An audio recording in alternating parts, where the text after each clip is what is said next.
Hello, everyone. Happy Monday. Welcome back to another episode of Maximize Monday. Whether you're watching us on YouTube, listening on any podcast hosting site, or just checking out a quick clip on LinkedIn, we appreciate you taking some time to start off your week with us. As you can see, a new guest with me this week. I have Marissa joining me. Thank you so much for taking some time to talk about your journey out of the classroom and the projects that you've been working on ever since.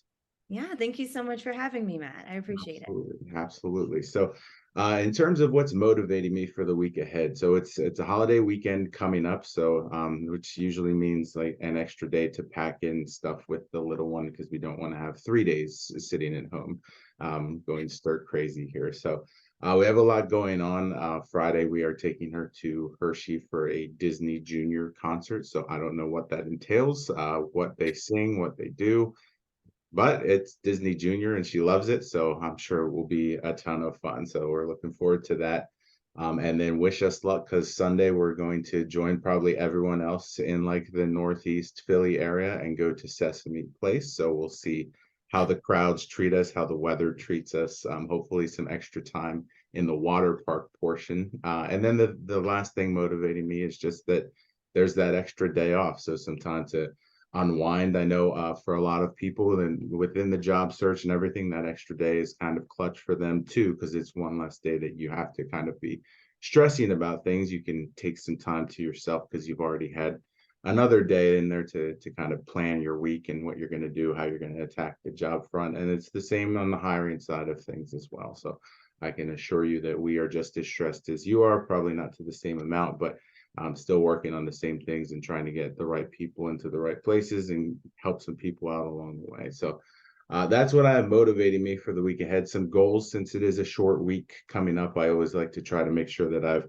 tied up loose ends before the week. I always try to make it a point to talk to my candidates before the end of the week. And that's especially true on a holiday weekend because they want to have a worry-free weekend. So giving them those updates, whether it's, I have no news yet, just keeping them in the loop of what those conversations are looking like. And then just doing the same thing with the hiring managers too. They're all looking forward to that long weekend themselves. So making sure that if I need to touch base with them, get some info from them, I'm doing that. So those are my goals, is just to kind of prepare on both sides for the extra day off. And win from the week before, we did get 2 offers out, 2 new positions that were filled. So that's always good news. I always say it's a three-way win. Great for the candidate, great for me, and great for the hiring manager and the company in general. So that's what's going on in my week. Marissa, what do you have going on in your week this week? Sounds like you have a very exciting weekend Ah, planned. yes. Tomorrow night, I am going to an event at the Orlando Science Center. It's adult night there. And so they have food and drinks and just lots of activities and things for us to do. So I'm really looking forward to that. Just hands-on experiments. We'll get to look at the stars through the telescope on the roof. There's guest speakers. We might get to interact with some animals. So I'm really looking forward to that. Yeah. Uh, and I live in Orlando, Florida, so it's really, really hot Mm. and probably going to a water park as well. So looking forward to that. Also looking forward to the weather cooling down somewhat. So as far as some goals that I have some personal goals, I have career goals and some learning goals as well. For personal goals, I want to try to get outside a little bit more. It's been really hot lately, and so I feel like during the day it's unbearable to go outside. Mhm. So looking forward to going out and just being outdoors a little bit more. Um, Also getting back to applying for jobs. Like you said, this is really the best time to do that. So looking into what that plan will look like for this week. And some learning goals that I have, I am currently learning how to code. So I have a plan going into the week of just focusing on a specific topic that I started to learn this week, and I'm getting the hang of things, but I want to just kind of solidify my understanding of it. So those are the goals going into the week. Gotcha. Educators never stop learning, right? So Oh, sure.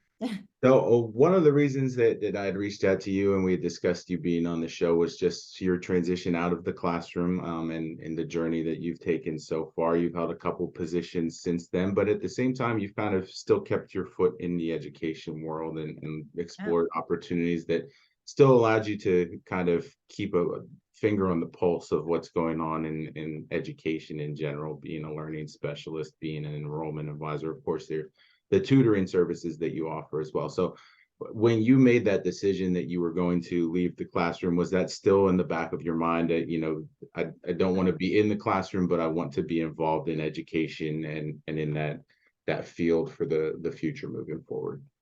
Absolutely. I think I am very passionate about education, and I wanted to still make an impact in students' lives and in teachers' lives, but just on a different scale, on a greater scale. I was only, as a teacher, I'm only able to really focus on my students and the impact that I can have in the classroom. But if I'm able to make a bigger impact, then why not? Right. So that's really what led me to transitioning outside of the classroom, just that desire to really want to help others on a greater scale. Yeah, absolutely. So one of the positions that you took after this, and we just talked before the show about that, was a contracted role. And I know sometimes people can be hesitant around a contracted position, and for good reason. It's a big change based on going from the classroom into something where there's no set amount of time that you're going to be in there. Sometimes the benefits can look a little different, things of that nature. So for you to make that decision, what was the thought process for you? What did you weigh, pros and cons, and what ultimately led you to taking that chance, and what were some of the benefits of doing that for you? Yeah, so I decided to leave teaching last year, and I was looking for opportunities, and like a lot of teachers that are looking to transition, you really just don't know where to start. Hmm. And that whole world of the job search, it can be very overwhelming. So I decided to just kind of take a step back and focus on the things that I really did like about teaching, right? The ability to speak to groups at a time, and the ability to teach and to essentially train, right? Hmm. And so as a professional learning specialist, that role involved me traveling. It involved me talking to large groups of people, working with teachers, providing teachers with that support. So I saw this as an opportunity to kind of get my foot in the door of the ed tech world. It was a contracted position. And like you said, there aren't really benefits involved with that. And there's no set hours or, length of time that you're working this contract. It's Hmm. just you're in this position for as long as they need you. Right. But I looked at it as a way for me to get into the ed tech world and a way for me to transition out of the classroom. And it was just a step for me to get out of there. But at the same time, it also provided me with a lot of skills that I was able to take on to other positions. Okay. And so with that, I learned how, and I was able to deliver professional development trainings to districts and, classroom teachers. I was able to provide them with that support. I was able to show them how to analyze the data that they were obtaining from the software. So in doing that, those are skills that I was able to then take onto my role after that. Mhm. So just to get that start was kind of key for you in terms of the biggest benefit of taking on that position was knowing that it could be short term, but at the same time, it's giving you long term benefits with what you're learning, getting that first step out of the classroom and everything like that. And I think that's what a lot of people don't necessarily weigh in when they're looking at that. They see contract, and again, you don't have to force yourself to take a position if it's not for you, but I think that sometimes we can be too wary of the scary word that's contract, and not realize what we can gain out of that for sure. Yeah, there's definitely skills that you can gain from these types of positions, and these skills are what will make you marketable to hiring managers and recruiters that are looking for those particular set of skills.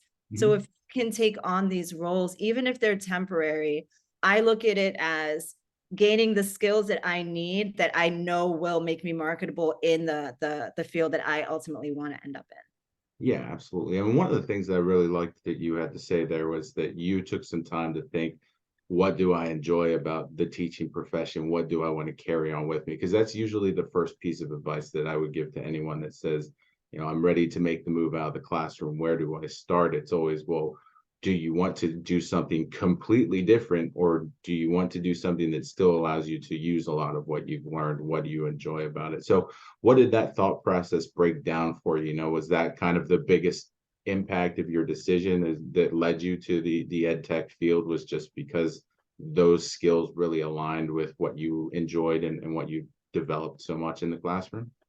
Yeah, the skills definitely aligned. And it was also a way for me to make an impact still with education and still working indirectly with students, Mhm. but making that impact. So I think that that was really important to me.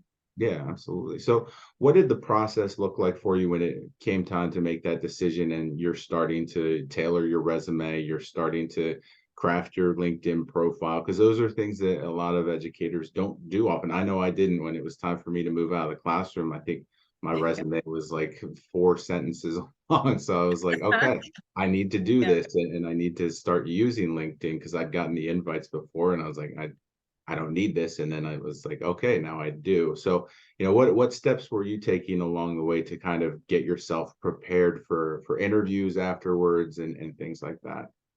Yeah, so early on, I did not have a LinkedIn page. My resume was, the resume I had from 5 years prior when I first started teaching. So it really wasn't tailored at all to meet, the expectations of going out there into the job field. I had somebody work on my resume, and this person, he works on resumes. He also does grant writing as well, so that's just kind of one of the fields that he works in. Okay. And he was able to tailor my resume, and he asked me a lot of really important questions that I hadn't considered, but questions that revolved around being able to show what I did in the classroom and the effect that it had, so those results that it had. So let's say my students started at the beginning of the year, 15% of my students were proficient at the beginning of the year. I can take that number, plug that into my resume, and also talk about the proficiency levels at the end of the year and show that growth. So I think that required a different set of thinking for me. I wasn't used to thinking in that way. And so when I started to really just examine my entire career in the classroom, all of the accomplishments, all of the results and the impact that I had in the classroom, I was able to kind of tailor that to meet the needs of, these job postings. Mhm. And I feel like that was a really big part of it, that transition, and me being able to tailor the resume in a way that that spoke to the needs of the skills and the job requirement. After I did that, I started to see hits on my resume. I started to see that my resume was opened and downloaded, and I was getting phone calls for interviews. And so that sort of propelled me to the next level of, okay, well, now I need to really focus on, now I'm landing these interviews, but now I need to prepare for these interviews and what that would look like, because it's not a typical interview at a school where it's just one interview and they let you know if they hire you or not. Yeah. Um, these companies are doing multiple interviews and they're asking different kinds of questions. So it was definitely a learning curve for me to really try to shift my thinking into getting ready for applying for these jobs. Yeah, absolutely. So when it came to you choosing a resume writer who was going to help you, because again, that's another process that some people go down, some people don't. Some people have heard the horror stories of they hired them, they paid X amount of dollars, they still got no results. And that's one of the things that I've worked or had career coaches on the show with me to kind of ease some of the concerns and the myths of like, you write my resume, I'll have a job in 4 days. Not really how it works. So for Right. you, what was the research process? How did you find the gentleman who helped you out, and what were some of the things that you wanted to gain out of that relationship in terms of working with him? Yeah, so he's actually a mutual friend of my boyfriend and I. And he, I told him the type of roles I wanted to go for. I was really focused on customer success. Mhm. After doing enough research, I realized that a lot of the skills that I have and a lot of my strengths fall into customer success. I'm really good at relationship building.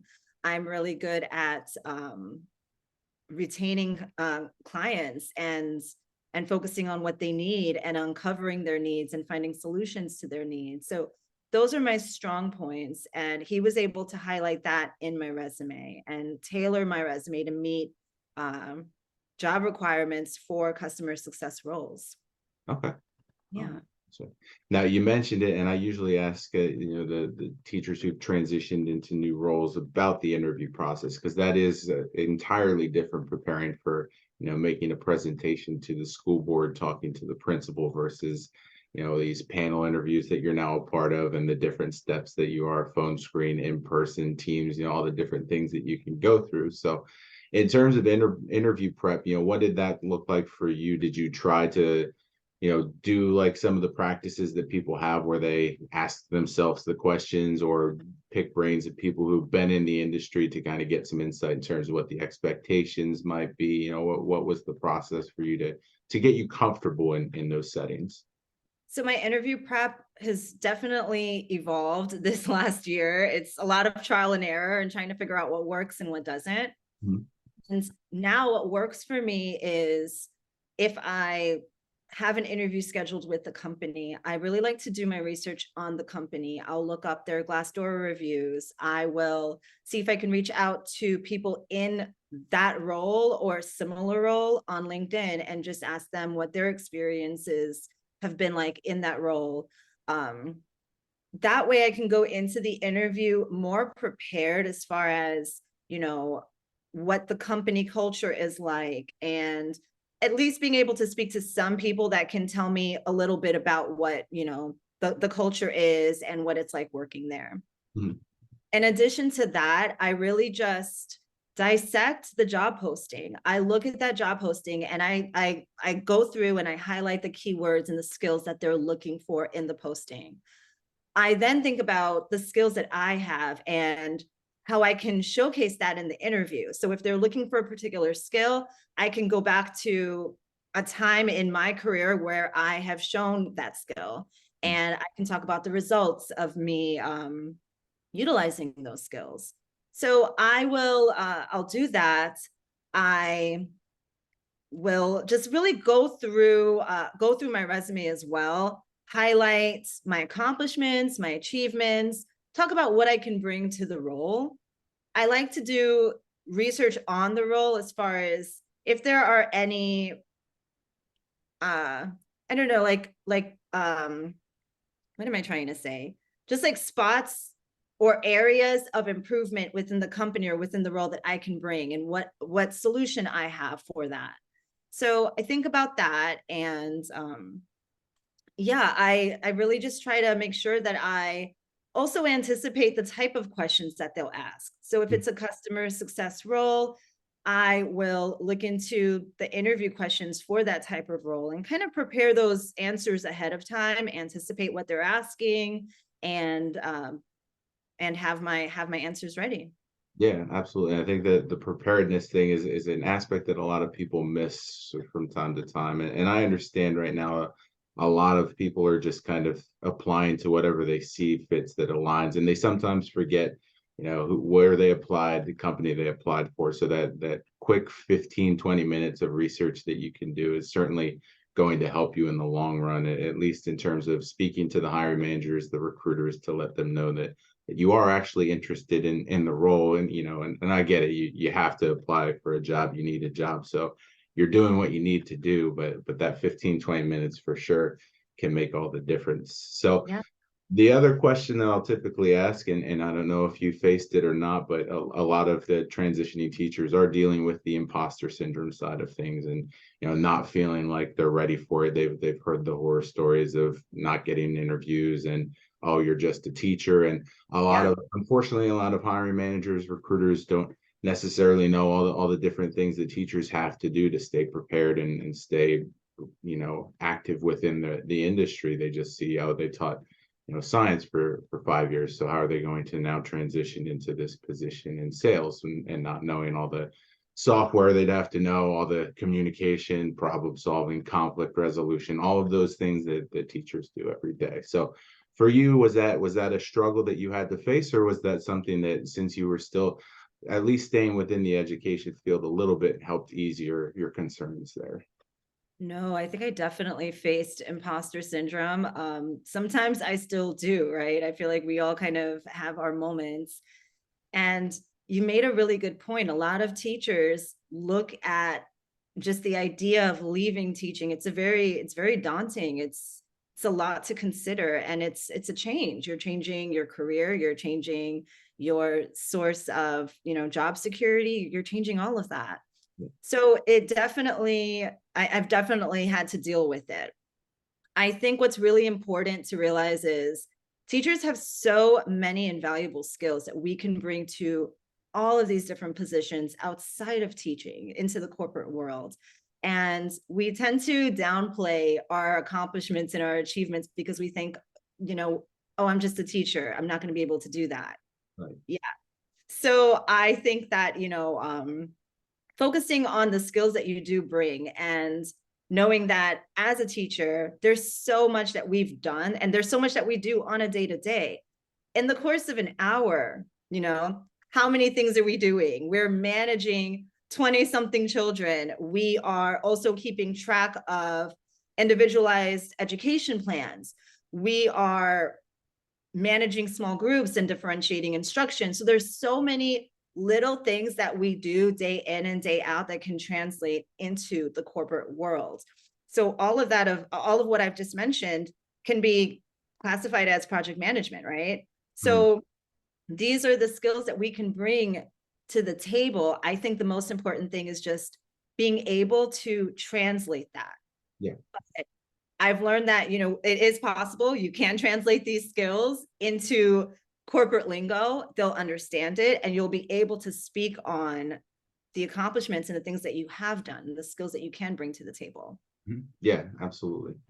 Yeah. Absolutely. Now, one of the other reasons that I'd reached out to you was just because of the network that you're building on LinkedIn, and your ever-present desire to help other transitioning teachers. And I think that that's a big thing that a lot of people don't necessarily see. They need that support system. They need to see those wins. They need to see that it's possible to get new positions, succeed outside of the classroom. And you're certainly being a champion for that, with what you do and the messages that you send out. So was that kind of one of those things that you said, I need to give back in this way when I make the transition out of the classroom, and be that support system for the people who have come out and are overwhelmed at the process of starting over in something new?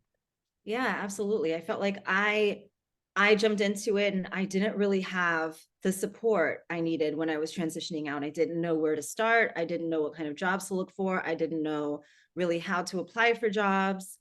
And so having gone through it and having, found two jobs since I left, teaching, I definitely feel like I'm in a position where I could provide that advice and help out where I can. I know how it feels to be just clueless and feel helpless in a way when it comes to that.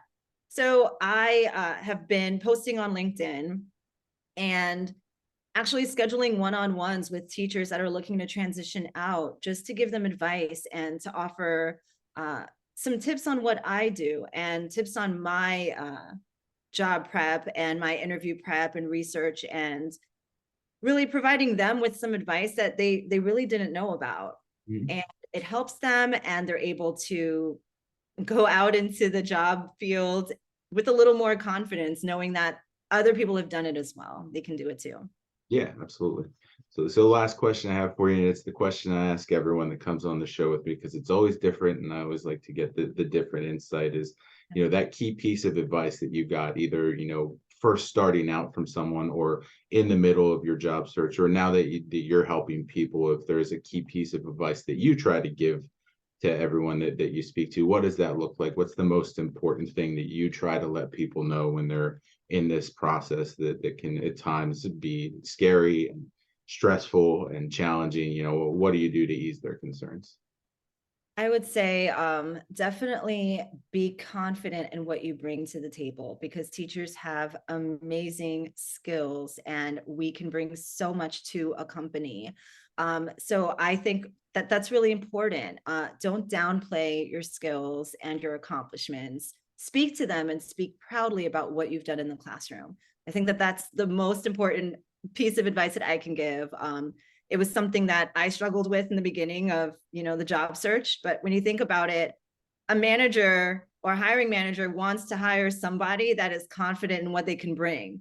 So that's something to really keep in mind. If you are hesitant and if you're like, oh, well, I did a little bit of this, but I'm not that good at it, they're not going to want to hear that. So you need to think about it from the hiring manager's point of view. What do they want to hear and what do they want? They want a confident employee that knows what they're bringing to the table. So push the imposter syndrome to the side and lean into that confidence. Yeah, absolutely. Well, Marissa, I appreciate so much you taking the time to jump on here with me and share the insight that you have and talk about the contracted positions too. I think a lot of people will gain value out of that. If you're listening, if you're following along, if you're not connected with Marissa yet, make sure you're doing that. And her link will be in the LinkedIn page. Otherwise, we hope you have a great week and we will talk to you next Monday. Thanks, Matt. Bye.